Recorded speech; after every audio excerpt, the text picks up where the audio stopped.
Bonjour tout le monde, c'est Crypto Trading Social Club. On est parti pour une petite vidéo crypto. Petite analyse sur les marchés. Alors on va commencer par Ether. Ether il a tapé la zone que je vous ai donnée la dernière fois parfaitement. Toutefois, moi je suis pas rentré dedans. Je vais vous expliquer pourquoi. En fait j'ai pris un petit trade ici, hier dans la journée. Et mon but c'est de sortir environ ici. Donc en gros à 2 heures sur le haut de la Bollinger ici, et je pense que la BC n'est pas tout à fait finie. En gros on va partir un petit peu vite fait en daily. Hop, on va agrandir tout ça, voilà, pas trop. Et moi ce que j'identifie c'est un canal ici en fait. Il y a deux choix maintenant. Soit on va rejoindre le bas du canal, et c'est ce que moi je vais chercher de tenter, soit prendre ici. Donc évidemment quand on a des stops, on les pose ici, d'accord, clairement en dessous du canal, juste en dessous. Je pense que là c'est un bon moment pour rentrer, et ça ira et bien tout simplement à mes objectifs. Donc on voit que c'est assez mathématiquement c'est assez parfait, tout converge, hein. Donc ça c'est très très bien. Donc je vais tenter de rentrer moi personnellement ici. Et puis en fait on va suivre tout simplement pour monter sur Ether et aller chercher ces points là. Donc là on a bien une vague 1, on est dans, pour moi on est dans la vague 3, donc ça c'est la vague 1 de la vague 3, vague 2, on va attaquer la 3, je pense qu'elle peut être violente et je pense qu'on ira vers mes objectifs, voire même les dépasser à terme. Donc ça peut être assez intéressant. Moi quand je fais des projections Fibo on arrive quand même ici, donc sur les 1,618, donc ça c'était la zone dont je vous parlais. Et je pense que je vais l'avoir, hein. Clairement, je suis pas inquiet pour ça. Les indicateurs, pour moi, ils sont haussiers, là, clairement. On a bien cette trendline, on voit que... Et d'ailleurs, si on suit bien cette trendline RSI, on voit qu'il nous manque un petit mouvement de baisse pour vraiment se positionner sur cette tendance. Ok? Donc ça, c'est vraiment très très intéressant à voir. Donc Ether, je pense que tout est dit. Je pense... que donc on va revenir, je vous avais donné les 61%, les 78%, on va arriver aux 78%, donc là tout converge vraiment parfaitement, hein. Pour moi on arrive sur la vague 1, ce 78%, sur le bas du canal, il y a vraiment énormément de convergence pour qu'on fasse ça, donc ça c'est vraiment très très intéressant. Et puis maintenant on va aller voir le petit Bitcoin. Alors on va pas prendre ce BTC là, on va prendre celui-là. En plus on voit que le market cap, ça c'est plutôt une bonne nouvelle, on voit que le market cap tient parfaitement. Ok, donc ça c'est vraiment bien, on était à 130 millions, on est à 127, un truc comme ça c'est des bonnes nouvelles, ça veut dire que les investisseurs qui sont actuellement dans le marché sont en stand-by, ils attendent malgré la correction. Il y en a qui vont revenir, bah, un petit peu comme moi, se réinsérer, mais on voit que il y a des gens qui tiennent, donc ça c'est plutôt pas mal. Toujours les mêmes objectifs et la même stratégie depuis maintenant 2-3 mois, enfin depuis qu'on a commencé tout ça. On la travaille tout doucement. Je pense que voilà, hein, c'est pareil, vague 1, vague 2, maintenant on va attaquer la vague 3. Ce qui est intéressant, et là c'est pour ça que je pense que je vais avoir mes objectifs, c'est que évidemment notre premier top, notre premier climax c'est sur la vague C, donc sur le haut de cette trendline, mais fondamentalement je pense qu'on peut la casser et revenir retravailler, donc venir claquer ça, venir faire un pullback, on va la travailler, hein. Mais si on la perce, on va avoir des beaux trades, vraiment des beaux trades, et on va bien remonter, et au final on arrivera en 1, 2, 3, 4, 5 sur la zone des 6000 pour revenir à ce point là, donc là ça va vraiment être intéressant. Donc évidemment ça c'est ce qu'on attend dans la semaine, dans les mois qui viennent, pardon. Donc toujours assez intéressant. On va aller faire un petit tour sur attends, je voudrais juste faire un petit peu d'intraday pour ceux qui sont en day trading là, parce que là on est arrivé sur les supports dont je parlais. Donc tout simplement, je vais même passer en 4 heures, ça va être plus tranquille pour moi. Tout simplement, là ici, je pense que on est en train de faire un pullback, non pas ici. Hop, pardon. Voilà. Un pullback ici et on va redégommer vers le bas, tout simplement retravailler le pullback un peu plus bas, et moi c'est ce que j'attends sur Bitcoin. On verra s'il recasse ça, évidemment, ça c'est une possibilité, mais pour l'instant je pense pas, hein, pour moi, voilà, il y a pas mal de divergences haussières cachées sur les cours, donc ça c'est vraiment très intéressant. On peut prendre nos plus bas ici, ok, et quand on regarde, eh bien on est en train de faire la divergence haussière cachée, donc ça c'est vraiment intéressant, et c'est valable sur absolument quasiment tous les coins. Donc c'est vraiment des graphiques haussiers pour moi. On est en train de faire des ABC qui sont parfaites, hein. Tout ce que j'avais montré dans les vidéos, c'est en train de se réaliser parfaitement. Là moi j'ai vraiment pris des très très beaux trades.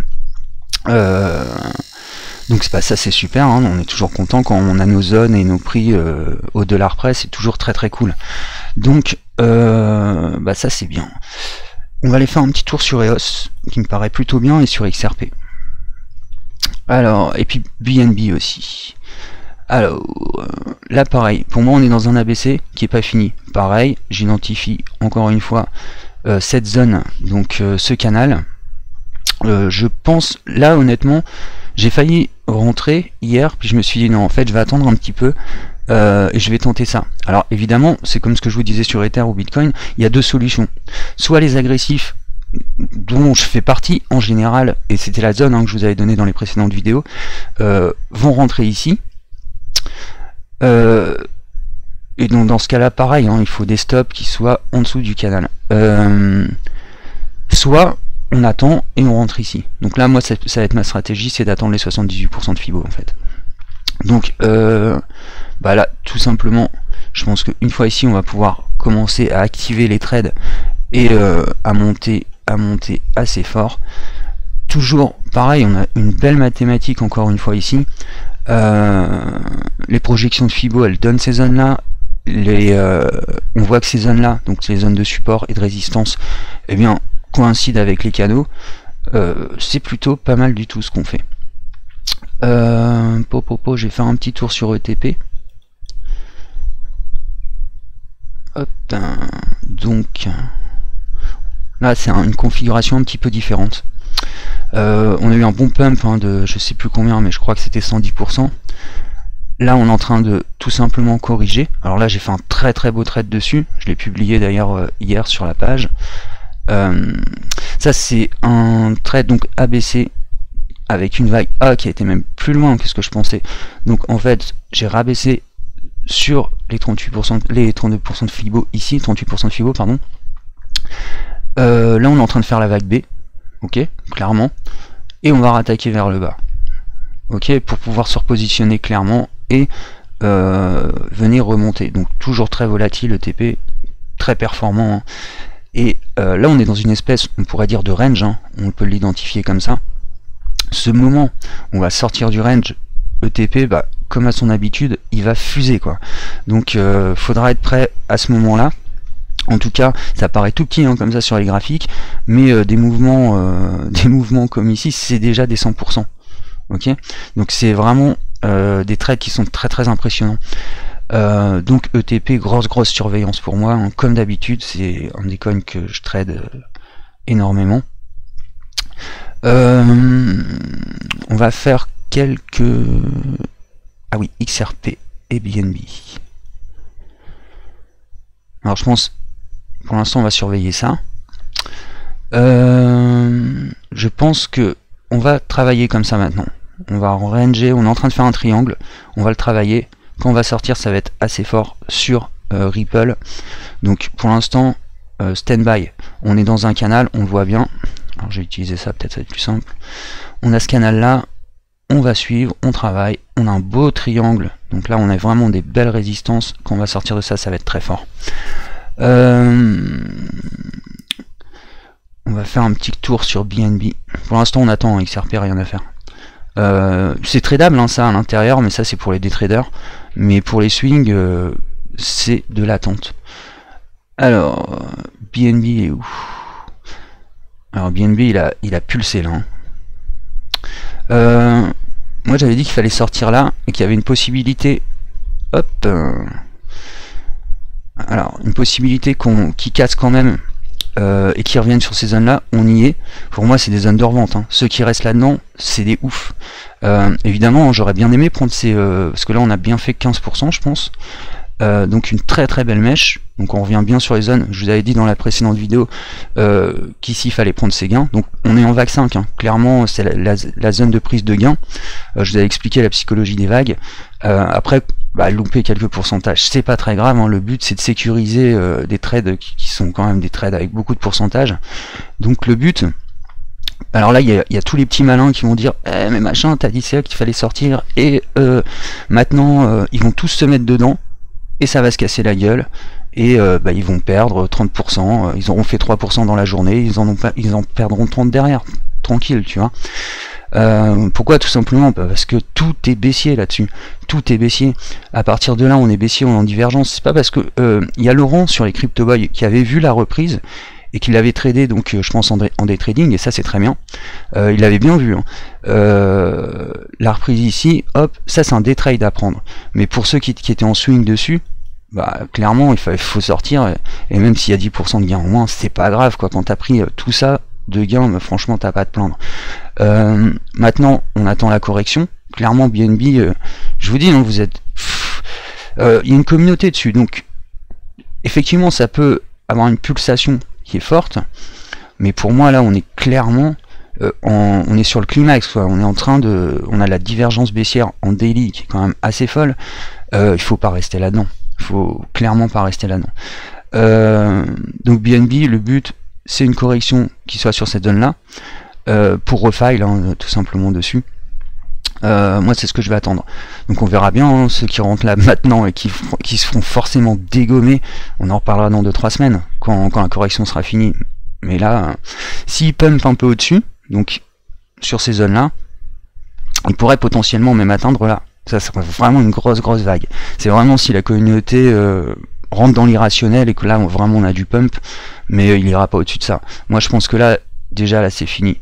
Quand je vois ce momentum de prix qui ne fait que baisser, bon, clairement c'est que c'est fini quoi. On peut aller voir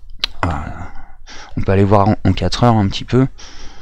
Voilà, tout diverge, tout diverge. Donc voilà, il faut pas rester dessus.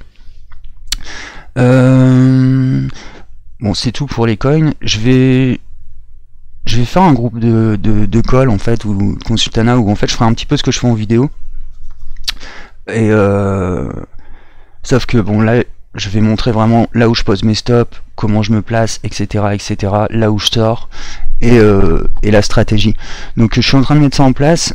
Je sais pas si je vais faire ça avec Telegram, je suis en train de me familiariser avec ça. Je pense que je mettrai ça en place la semaine prochaine pour ceux que ça intéresse. Vous pouvez venir me parler en privé sur la page Facebook, ou sur un mail que je mettrai en description. Donc voilà tout ce que je voulais vous dire. Je crois que j'ai pas d'autre chose à dire sur cette vidéo. Pour l'instant on attend de rentrer en position. On a San aussi, ah oui, quand même, qui fait quand même des beaux petits... Ça c'est pareil, hein, il faut le shorter, c'est des marchés à shorter. Là, pour ceux qui attendent, là il y a une petite reprise, on voit que on est sur la MM20 des Bollinger. Clairement, ça, on va aller chercher au moins ce support que j'avais mis déjà, donc les 50% de Fibo. Donc tout ça, c'est que du day trading, hein. Si vous prenez ces positions-là, pour moi, à mon avis, c'est assez risqué. Mais on va voir sur le marché si c'est les agressifs qui prennent. Je vais faire un petit retour sur Ether. Si c'est les agressifs qui gagnent, effectivement, la reprise sera ici. Donc dans ce cas-là, je me repositionnerai différemment. Et si j'ai raison, eh bien on viendra tout simplement chercher cette zone-là. Donc faire un bel ABC comme ça, hop, et venir ici pour remonter par la suite. Ok. Donc on va voir qui va gagner le combat. En tout cas, c'est assez intéressant ce qui se passe. Bon, je vous dis ciao tout le monde, prenez soin de vous, de votre pays, de votre famille, de vos portefeuilles. Et je vous dis ciao, et je pense dans quelques jours.